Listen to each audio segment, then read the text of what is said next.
now joined by number 8 ranked UFC featherweight making his bantamweight debut, Frankie Edgar. Our first question goes to Gabriel Gonzalez with Kate Cypress. Hey, Frankie, how are you? I'm good. How are you? I'm doing very well. So everyone wants to know, how is the cut going down to bantamweight going? It's going good. It really seems very similar to make it 45. I don't anticipate any problems. I'm not quite down there yet, but it's going as smooth as it could possibly go. I mean, we know 45, you made it. Obviously no weight cut is easy, but, you kind of got there pretty well over the course of your career. For bantamweight, did you do anything in terms of in the preparation so that this fight week you're not stressing too much about it?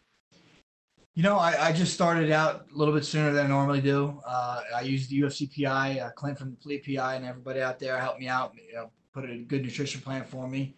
And, and even, fighting, supposed to be fighting in July 15th, that fight fell through. I was getting down pretty close. That kind of gave me some confidence knowing that I'd be able to make this weight. I'm glad you brought that up. Talk about that, because you get to Abu Dhabi. I'm assuming you'd already done the flight and everything. And obviously you get the news. Just what was it like going through that, and then just the readjustment to prepare for this date now?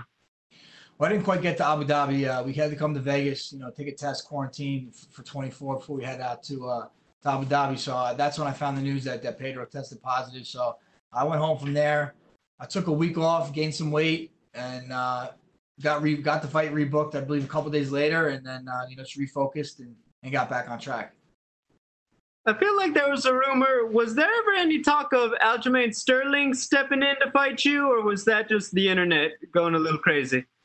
Yeah, I don't really know, honestly. A lot of people were calling my name, but I wanted to fight Pedro. Getting ready for Pedro, and I heard he wasn't very sick either. It's asymptomatic possibly, so I thought that was the best thing to do. Talking about Pedro Munhoz, tough guy. He's fought some big names. What does he bring to the table that makes him dangerous?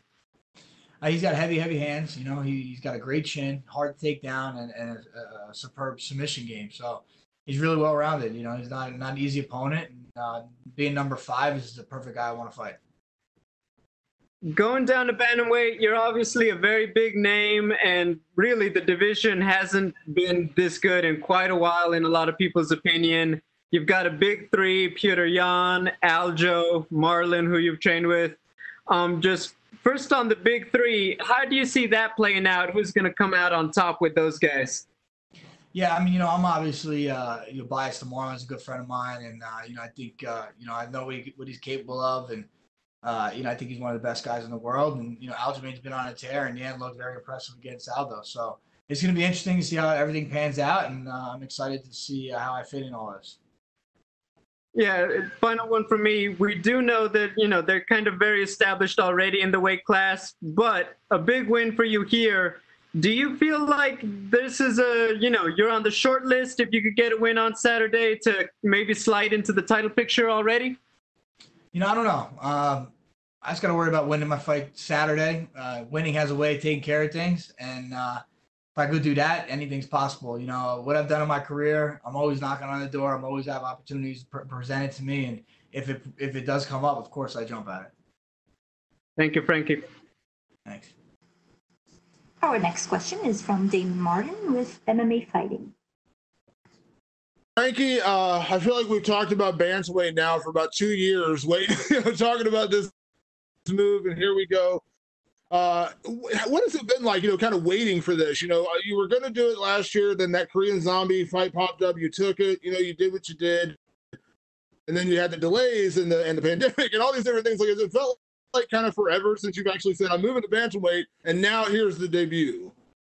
Yeah, it does. It does feel like, I believe I made my decision last summer that I was going to go down to bantamweight, and, I was trying to hopefully fight in November, and then, nothing panned out. Then I was booked for January, and then obviously the fight with Korean Zombie and whatnot. And then me and Pedro have been booked a couple times. So, yeah, we're finally here, a couple days away. I'm very excited to finally get this done. You've always been a guy, I think company man is 2 words to describe you. You're always there to willing to step up when the UFC needs you. That Zombie fight is a perfect example. But when you heard that Pedro was out with COVID-19, I know there was people trying to get the fight with you, Jimmy Rivera, whoever it was. But did you feel like this was too big of an opportunity to pass up just to fight somebody in the division, whereas Pedro's a number 5 guy, and this would be a huge way to introduce yourself to bantamweight? Yeah, exactly. I've taken some short notice fights or short opponents changes, and didn't always work out the way I wanted to. So I learned from some, past mistakes, I guess you could say. And I said, let's just wait. We got rebooked a month later. It's really not that big a deal. And, I just feel like I had more time to prepare, more time to realize I could make this weight, and it all worked out.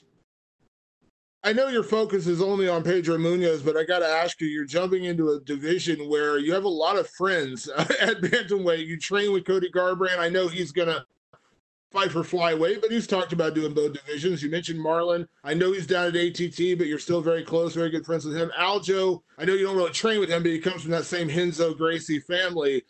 Is it weird, jumping in and challenging these guys? You just understand that's part of the sport because, again, you do have kind of a tight-knit group of friends and teammates. Yeah, well, I think we could avoid, me and Aljamain don't train. We possibly talked about fighting before, so that could definitely be a possibility. I don't think I'll ever fight Marlon. And, Cody, he's going down 25, so I don't have to worry about that. And, we've been getting pretty close as well, too. So there's plenty of guys to fight in this weight class. The champion, obviously, Aljo, and many others, Corey. And, there's plenty of guys I have opportunity to go against. Yeah. You were going to there was the talk about the Corey fight, back in January. Then you ended up getting Pedro Munhoz. Pedro's obviously a phenomenal fighter. Outside the loss to Aljo, he had been on a pretty incredible streak with the win over Cody in there as well. Do you feel like this is kind of the perfect matchup to introduce yourself to the division in terms of like getting you in that top 5? Because you've always been that guy. You never want to be, you don't ever want to be out of title contention. And this seems like kind of the perfect matchup to get you mentioned already. Yeah, exactly. Pedro's been a stud in this weight class for a while. He's got some big wins over like very good guys. And, a win will put me in the direction I want to be. It'll put me in the position I want to be. I've been fighting the best guys since day one of my UFC career. And, I don't want that to change. And Pedro's the guy that made the most sense for me. Last question, Frankie. Every fight you're in, because of who you are and what you've done, is always going to have a spotlight on it. Here you are in a main event. You want to make a statement with every fight. We got a lot of big bantamweight fights coming up. Marlon's fighting Corey. I think we all imagine we're going to see Aljamain fight Peter Yan. Things like that. Do you feel like this is a chance to not only introduce yourself to the division, but kind of make a statement of who you are as a threat to that title? Yeah, I know a lot of people are questioning, where I'm at in my career. I'm a little bit older, and coming down a weight class, people are questioning, my abilities here, and that's my, I want to go out there and. More so to prove to anybody else, just prove to myself that I'm still a top dog in whatever weight class I fight in. Thanks, Frankie. Thanks, Damon. Our next question is from Jim Barcelone with the Miami Herald. Thank you so much. I'm just curious about just how amped do you get up for fights? You've been doing this. You've been in big fights, titles. But how amped do you get up? We're coming off trying to get through this pandemic. Fights on ESPN, it's UFC Fight Night.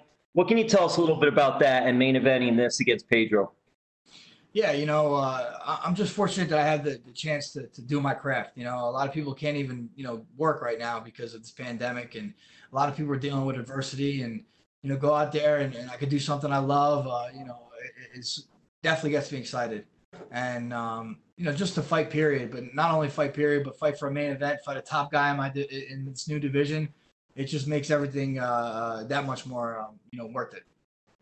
When Pedro got COVID, did that hit close to home to you? Did you ever experience that with anyone, family or friends? Unfortunately, hopefully not. Yeah, I had probably a few, maybe 4 or 5 friends had COVID. No one had it, too bad, thankfully. So, they bounced back pretty quickly. But, people are getting sick, man. It's kind of sucks, but you just got to deal with it, I guess. Frankie, did you have to train differently during the time from the beginning of the COVID period, I guess back in March, and up until now, and sort of just level it off, see where you're going with it? Yeah, early on, New Jersey was one of the worst places. So early on, I was, we had a pretty strict quarantine. But as we started opening up, it wasn't too bad. I kept close people around me. I really didn't go around anyone else. We kept the team together, and I had to make some adjustments, but not too bad. So this training camp was actually really good. And who did you bring with you? I know there are smaller groups, but who did you bring with you for this fight? As far as my coaches? Yes, your team. Yes. Yeah, Mark Henry, Ricardo Almeida, Chris Ligori, and Steve Rivera. These guys that pretty much corner me every fight. So nobody different. So business as usual. Yeah, business as usual. Everything's going the way we needed to go. And the last one from me, he fights for American Top Team. And I'm curious, when you're going against an opponent, when you bring up the camp, what camp they're with, does that add a little more to it? Do you look at the fighter differently, or that doesn't play a part or a factor in any of the opponents? No, it doesn't matter. The name don't even matter. It could be anybody. I'm just fighting an avatar in a video game. You know what I'm saying? So it doesn't matter what he's done or what he hasn't done. It's like it's a silhouette that I'm fighting. That's all I get ready for. And you've been doing that very well. So thank you, Frankie. Go get him on Saturday. Thank you. Appreciate it. Our next question is from Gabriel Pengelangen with the Dojo Drifter. Frankie, how you doing? Good, man. How are you? I'm doing good. So, you never really have any easy fights. You never have any tune-up fights. Is this something that you actually prefer doing, jumping into the deep end of the pool when you get into any fight or into the new weight divisions? Yeah, absolutely. I mean, I think I'm one of the best in whatever weight class I'm in, and the only way to prove it is by going against the best guys. So Pedro's that guy right now, and yeah, I'm confident that I can get the job done. Yeah, and this move down another weight class, is this something that you think you wish you did a bit sooner? I'm not really a coulda, shoulda, woulda guy. It just is what it is. I was able to get a title at 55. I pretty much was number 2 at 45 for a very long time. I've been the best at, or near the best at pretty much any weight class. So, it's just going to show that, that my skills and my technique and my heart really, really matter a lot, even when I was fighting the bigger guys. Yeah, and so I'm calling from the Philippines, and, Filipinos have been following your career, especially after you headlined UFC Manila. That was 5 years ago, and it's been a crazy career. How would you describe your career over the past 5 years? Yeah, I mean, there's ups and downs in my career the past 5 years, but, I'm just plugging away. I'm still enjoying what I'm doing, and, yeah, I'm excited for the future. Yeah, and you mentioned that, it's tough all around. Businesses are obviously affected by the pandemic. I understand you're a businessman with UFC Gym. So is it difficult balancing the business side and the fighting side of your career? Yeah, it definitely is. But I got good people in place to help me out with that stuff too, especially when I have fights coming up. So, I kind of let them handle that aspect. But, like I said, this is across the board tough for everybody in every profession. So, you just got to make the adjustments and keep it moving. And lastly, for me, being a fighter it's a crazy job. It's a tough job. What keeps you motivated? Why do you do what you do? I just love to compete. I love working out for a job. Get up in the morning and not having to go, in the elements and dig holes or carry pipe like I used to when I was a kid. So, I'll take this any day of the week. That's awesome. Thank you for your time, Frankie. Best of luck this weekend.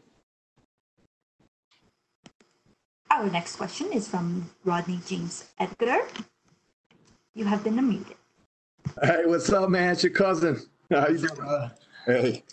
Hey, listen, this is probably a follow-up question or I'll ask you a follow-up question about this after the fight, because I know when you're this close to stepping on the scale, it's really hard to tell where your power and energy are going to be on fight night, right? Because right now I'm sure you feel completely depleted and, the whole thing, lethargic. But as of right now, as you're hitting pads, doing your last bit of weight cut, rolling, things like this, light drills, are you feeling the same way that you felt when cutting to 45, or is it a little bit harder?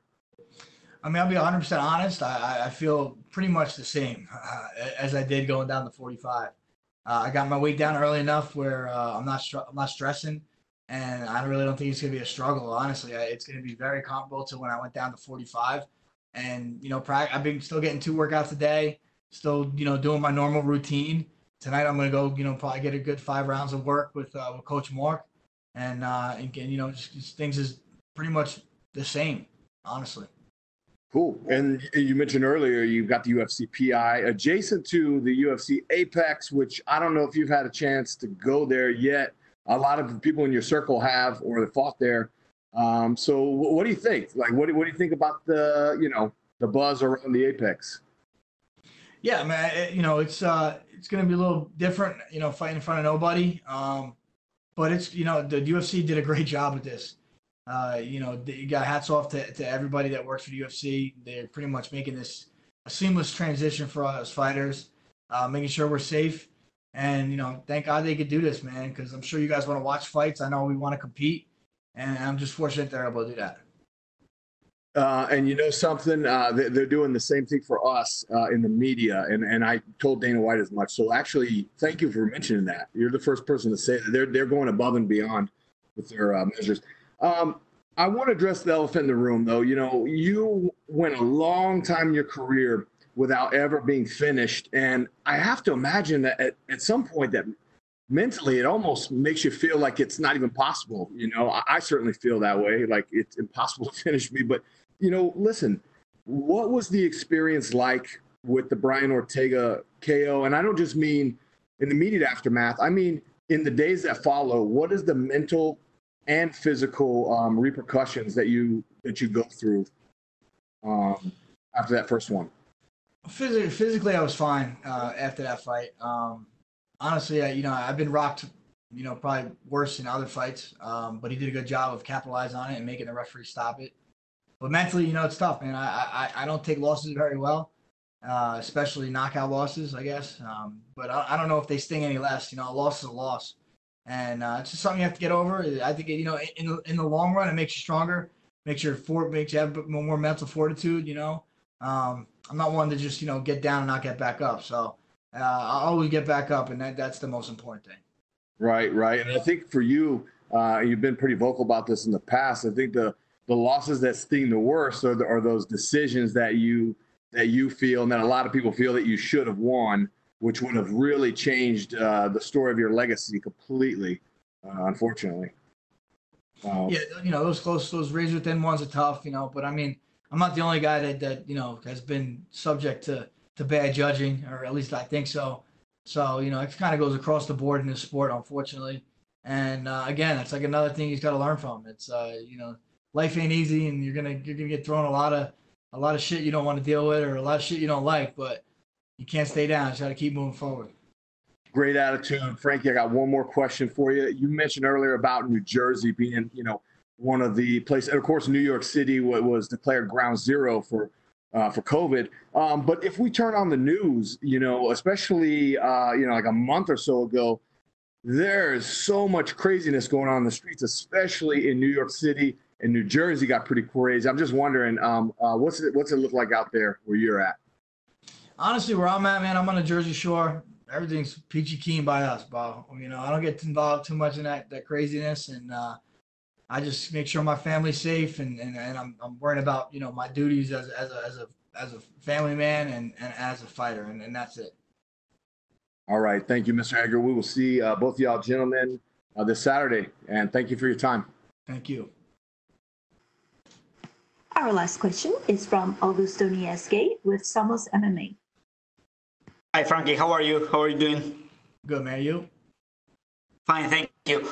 Frankie, taking into account that this fight was booked, I think, almost 4 times all over the year, could we say that the camp for this fight was your longest training camp ever?